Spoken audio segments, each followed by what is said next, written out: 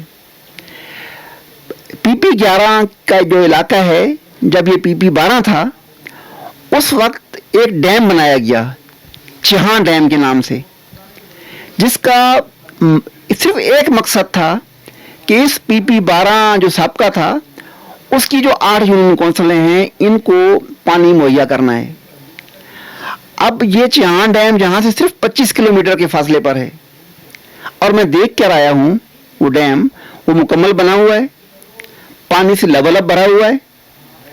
صرف وہاں ایک فلٹریشن پلانٹ لگانا ہے اور 25 کلومیٹر کی پائپ لائن بچھانی ہے, اور یہ لوگوں کا جو پانی کا مسئلہ ہے اس علاقے کا ہمیشہ کے لیے یہ مسئلہ حل ہو جائے گا. لیکن افسوس یہ ہے کہ ہمارے عوامی نمائندے جو ہیں ان کی ترجیحات میں یہ نہیں ہے, کبھی انہوں نے سوچا نہیں, اس پر فکر نہیں کی, اس لیے یہ مسئلہ جوں کا توں ہے اور حل نہیں ہوا آج تک. آپ کا جو الیکشن لڑنے کا مقصد ہے وہ جماعت اسلامی کا جو مطلب ہے کہ کنسیپٹ ہے کہ عوام کو شعور بھی دلانا ہے اور اس کے بعد عوام کے مسائل جو ہیں وہ بھی حل کرنے ہیں. ابھی پانی کا جو مسئلہ ہے اس پہ آپ نے کہا کہ اگر آپ جیتنے ہیں تو ترجیحی بنیاد پر اس کو حل کریں گے. اس کے علاوہ ایجوکیشن کا بھی مسئلہ آپ نے خود کہ ہاں ایجوکیشن کا مسئلہ بھی ہے, اس کے حوالے سے اور باقی جو چھوٹے موٹے مسائل ہیں ان کو کیسے آپ حل کریں گے, یا اس کے لیے آپ کی کیا حکمت عملی ہوگی تاکہ جو بندے آپ کو ووٹ دیں تو وہ آپ سے یہ پوچھیں گے کہ ہاں بھائی ہم آپ کو ووٹ دیتے ہیں تو کس بیس پہ ووٹ دیں, کون سی ایسی چیز ہو جس کی وجہ سے ووٹ دیں, کیونکہ باقی لوگ تو آلریڈی الیکشن لڑ رہے ہیں. دیکھیں نا جی, ہمارا جو حلقہ ہے PP11 اس کے اندر کوئی کام کا ہسپتال نہیں ہے, کوئی کام کا تعلیمی ادارہ نہیں ہے, کوئی نوجوانوں کے کھیلنے کے لیے گراؤنڈ نہیں ہے, اور پانی کا مسئلہ تو ہے ہی. اب سوال یہ ہے کہ کیا یہ مسائل ناقابل حل ہیں؟ نہیں, ایسا نہیں ہے. یہ تمام مسائل بہت آسانی سے حل ہو سکتے ہیں, صرف ترجیحات کا مسئلہ ہے. اگر یہاں سے منتخب ہونے والے عوامی نمائندے اس عوام کی خدمت اور عوام کے مسائل کو حل کرنے کو اپنی پہلی ترجیح بنا لیں تو میں سمجھتا ہوں کہ یہ مسئلے چٹکیوں میں حل ہو سکتے ہیں. اور میرے پاس جو لاہ عمل ہے وہ یہی ہے کہ میں انشاءاللہ اپنے ذاتی کاموں کے اوپر جو عوام کے کام ہیں ان کو ترجیح دوں گا, اور جتنے مسائل ہیں میرے حلقے کے ان کو حل کرنے کے لیے میں ان کو پہلی ترجیح کے اندر رکھوں گا. اور میرا یہ خیال ہے کہ اگر یہاں کا منتخب نمائندہ جو لوگوں کے ووٹ لے کر آیا ہے وہ اگر تھوڑا سا بھی زور لگا لے, تھوڑی سی توجہ دے لے, تو یہ سارے مسائل حل ہو سکتے ہیں. کتنی ہی زمینیں سرکاری یہاں پڑی ہوئی ہیں, پلاٹس پڑے ہوئے ہیں جن کے اوپر اسپتال بھی بن سکتے ہیں, تعلیمی ادارے بھی بن سکتے ہیں, اور گراؤنڈ بھی بن سکتے ہیں, پارک بھی بن سکتے ہیں. لیکن اب مسئلہ وہی ہے کہ ہماری عوامی نمائندے جو ہیں وہ ووٹ لینے کے بعد غائب ہو جاتے ہیں اور عوام کو نظر نہیں آتے. چلیں ٹھیک ہے جی, آپ اختتام کی جانب جاتے ہیں. 2 کوشچن آپ کے ساتھ کروں گا. ایک تو یہ جو مسائل تھے ان ساروں کو حل کرنے کے حوالے سے آپ نے بڑی اچھی گفتگو کی. اچھا, ایک جو مسئلہ مجھے نظر آتا ہے وہ یہ ہے کہ جماعت اسلامی کے بارے میں یہ مشہور ہے کہ کرپٹ جماعت نہیں ہے, کرپشن میں بالکل نہیں ہے, کیونکہ جتنے بھی سروے ہوئے, جو چیزیں بھی ہوئی, اس میں جماعت اسلامی کا نام نہیں آیا بالکل بھی. اس کے علاوہ جماعت اسلامی کے پاس جو لیڈروں کا فقدان ہے, جو مطلب کہ قاضی صاحب کے بعد اگر آپ میں اپنی ذاتی رائے غلط بھی ہو سکتی ہے کہ قاضی صاحب کے بعد کوئی بہت بڑا لیڈر نہیں آیا, کیونکہ قاضی صاحب نے جب ظالموں قاضی آ رہا ہے اس نعرے کے بعد کوئی جماعت کی طرف سے ایسا نعرہ یا کوئی ایسا جوش ولولہ نظر نہیں آیا کہ جماعت کی پوزیشن اس سے بڑھنے کے بجائے نیچے کی طرف آئی ہے. نہیں, میں سمجھتا ہوں ایسا نہیں ہے. جماعت کی جو موجودہ لیڈرشپ ہے وہ بہت ڈائنامک لیڈرشپ ہے اور بڑی صلاحیتوں اور بڑے جذبے والی لیڈرشپ ہے. اصل میں جو ایشو ہے وہ یہ ہے کہ آج کا دور میڈیا کا دور ہے, اور میری بالکل یہ سوچی سمجھی رائے ہے کہ میڈیا جو ہے وہ کنٹرول میڈیا ہے, اور as a policy metre Jamaat Islami کے بہت بڑے بڑے جلسے جو ہیں میڈیا ان کو کوریج نہیں دیتا. جماعت کی بہت بڑی بڑی سرگرمیاں اور بہت بڑے بڑے کام جو ہیں ان کو میڈیا جو ہے نا وہ توجہ نہیں دیتا. اس کی بجائے اگر کوئی اور پارٹیاں جیسے ہیں ہمارے ہاں, بلاول صاحب کو کھانسی بھی آ جائے جناب تو میڈیا جو ہے نا وہ چیخنا شروع کر دیتا ہے. نواز شریف صاحب کو بخار بھی ہو جائے جناب تو جو میڈیا چیخنا شروع کر دیتا ہے. تو بنیادی طور پر میں سمجھتا ہوں کہ ہمارا جو میڈیا ہے وہ چونکہ کچھ لوگوں کے کنٹرول میں ہے جو نہیں چاہتے کہ جماعت اسلامی کو پروجیکشن ملے, اس لیے شاید جماعت اسلامی کی لیڈرشپ جو ہے نا وہ اس طرح لوگوں کے سامنے نہیں آ سکی. ادروائز سراج الحق صاحب خود بہت ڈائنامک پرسنالٹی ہیں, میں ان کو ذاتی طور پر جانتا ہوں. اسی طرح مشتاق احمد خان صاحب ہمارے سینیٹر ہیں, تو میں نہیں سمجھتا کہ ان کے بارے میں یہ کہا جائے کہ جناب وہ جذبے والے نہیں ہیں یا ان کے پاس کوئی بات کرنے والا کا ایجنڈا نہیں ہے. اسی طرح مولانا عبد الاکبر چتالی صاحب ہمارے این ہیں, ان کو آپ دیکھ لیں. آپ حافظ نعیم صاحب کو دیکھ لیں جو کراچی کے جماعت کے امیر ہیں. آپ جو بلوچستان کے جماعت اسلامی کے جنرل سیکرٹری ہیں حیدرت اللہ خان صاحب, ان کو آپ دیکھ لیں. تو ایسا نہیں ہے کہ جماعت کی لیڈرشپ جو ہے نا جی وہ ڈائنامک نہیں ہے یا ان کے پاس کوئی بات کرنے کے لیے نہیں ہے یا بیانیہ نہیں ہے. میں سمجھتا ہوں کہ اس وقت بھی کارکردگی کی بنیاد پر اگر ووٹ دیے جائیں تو جماعت اسلامی سب سے زیادہ حقدار ہے ووٹ کی. اگر جو ہے نا جی وہ اس وقت بھی شخصیات کی بنیاد پر اگر ووٹ دیا جائے تو الحمدللہ جماعت اسلامی نے بہت گراس روٹ لیول پر بھی اور ملکی سطح پر بھی ایسی زبردست لیڈرشپ اس قوم کو دی ہے کہ جو ووٹ کے حقدار ہیں. اصل میں کچھ مسائل کچھ اور ہیں جن کی وجہ سے جماعت اسلامی اس طرح جو ہے نا وہ عوام کے اندر جگہ نہیں بنا سکی. لیکن اس کے باوجود جماعت کا یہ عزم ہے کہ ہم نے عوامی حمایت کے ساتھ آنا ہے, ہم نے عوام کے پاس جانا ہے, ہم نے عوام کے اندر شعور پیدا کرنا ہے, ہم نے عوام کے ساتھ اپنے ساتھ کھڑا کرنا ہے, اور ایک عوامی جدوجہد کے ذریعے, ایک عوامی تحریک کے ذریعے ہم نے انشاءاللہ ایک بہت بڑی تبدیلی لانی ہے اس ملک کے اندر. سر, آپ کے باتوں میں سے ایک سوال نکل آیا ہے. میڈیا کا آپ نے شکوہ کیا کہ میڈیا کوریج نہیں دیتا. موجودہ دور میں میرے خیال میں اگر آپ اپنا سوشل میڈیا اسٹرانگ کرتے ہیں تو پھر میڈیا کی ضرورت نہیں پڑتی. اس کی مثال ایک پی ٹی آئی کا دیکھ لیتے ہیں کہ پی ٹی آئی کا سوشل میڈیا اتنا اسٹرانگ ہے کہ اب عمران خان پہ پابندی ہے, عمران خان جیل پہ ہے, سارے لیڈر جیل میں ہیں, اس کے باوجود سوشل میڈیا میں پی ٹی آئی کا مقابلہ نہیں کیا جا سکتا. تو جماعت اسلامی کوئی ایسا منظم طریقہ نہیں بنا سکتی کہ سوشل میڈیا میں اپنے کام کو منظر عام پر لے کے آئے, اور بے شک کام بڑے اچھے کیے ہوئے ہیں لیکن منظر عام پر نہیں آتے. تو اگر جماعت اسلامی اس طرح کا کوئی ایک سسٹم شروع کرے جو اپنے سوشل میڈیا کی ٹیم کو اسٹرانگ کرے پورے پاکستان میں, تو پھر جو نیشنل میڈیا اس کی ضرورت ہی نہیں پڑتی. کیا کہتے ہیں آپ اس میں؟ جی, آپ کی بات بالکل ٹھیک ہے کہ جماعت کا سوشل میڈیا جتنا ایکٹیو ہونا چاہیے اتنا نہیں ہے. پہلے شاید جماعت کے اندر بھی اتنی اس سوشل میڈیا کی اہمیت کا احساس نہیں پایا جاتا تھا, لیکن اب جو ہے وہ جماعت کے اندر بھی سوشل میڈیا کی جو اہمیت ہے اس کا احساس پایا جاتا ہے, اور اب جماعت اپنی اس کمزوری کو دور کر رہی ہے. اور آپ بہت جلد دیکھیں گے انشاءاللہ کہ سوشل میڈیا کے میدان میں جماعت اسلامی انشاءاللہ آپ کو بہت آگے نظر آئے گی. بنو قابل پروگرام بی سی کا حصہ ہے غالباً. آخر میں آپ اپنے ووٹرز کو کیا پیغام دینا چاہیں گے پروگرام کے اختتام میں؟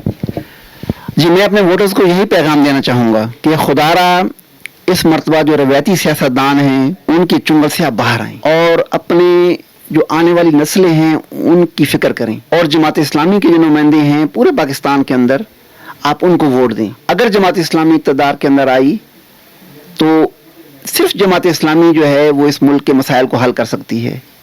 اس وقت پاکستان میں جتنی بھی پارٹیاں موجود ہیں ان میں سے کسی اور پارٹی کے اندر یہ صلاحیت نہیں ہے.